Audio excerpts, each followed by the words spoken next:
Friends, బజ్జీలు చేసుకున్నాము. పచ్చిమిర్చితో చేసే విధానం చూపిస్తా ఫ్రెండ్స్.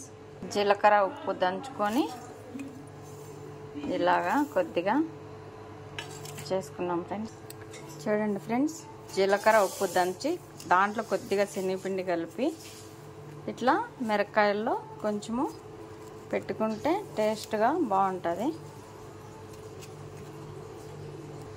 1/4 కేజీ పిండి వేసుకొని తగినంత సాల్ట్ వేసుకొని, సాల్ట్ ఎక్కువ పడదు ఫ్రెండ్స్, నీళ్ళు వేసుకొని కొంచెం తిక్కుగా కలుపుకుంటే బజ్జీలకు బాగుంటుంది, పలసగా బాగుండదు. పిండి కలిపేసినాం ఫ్రెండ్స్. చేసే విధానం చూద్దాము. బేకింగ్ పౌడర్ కొద్దిగా వేసుకున్నాం ఫ్రెండ్స్. తగినంత ఆయిల్ పెట్టుకున్నాం ఫ్రెండ్స్. ఆయిల్ వేడైంది. ఇప్పుడు మిరపకాయ bajji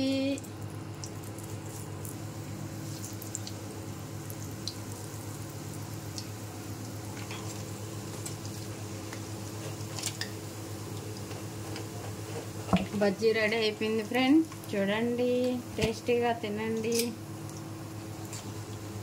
bajji ready friends, ready అయిపోయినాయి.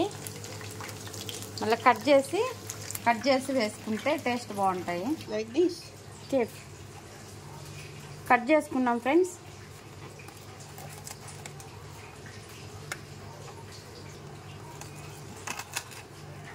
బజ్జీలు కట్ చేసుకున్నాం ఫ్రెండ్స్. ఆయిల్లో వేసుకున్నాం. మళ్ళీ ఆయిల్లో వేసుకొని కొంచెంసేపు వేయించుకుంటే మొత్తము టేస్టీగా బాగుంటాయి. గోల్డ్ కలర్ వచ్చినాయి ఫ్రెండ్స్.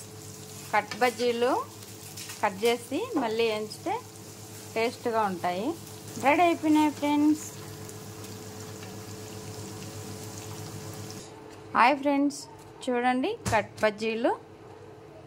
బజ్జీలకు నిమ్మకాయ ఎర్రగడ్డ టేస్ట్గా ఉంటుంది. ఇట్లా నిమ్మకాయ పిండుకొని ఎంతమందికి కట్ బజ్జీలు ఇష్టమో కామెంట్ చేయండి, షేర్ చేయండి, లైక్ చేయండి, సబ్స్క్రైబ్ చేయండి. Bye friends.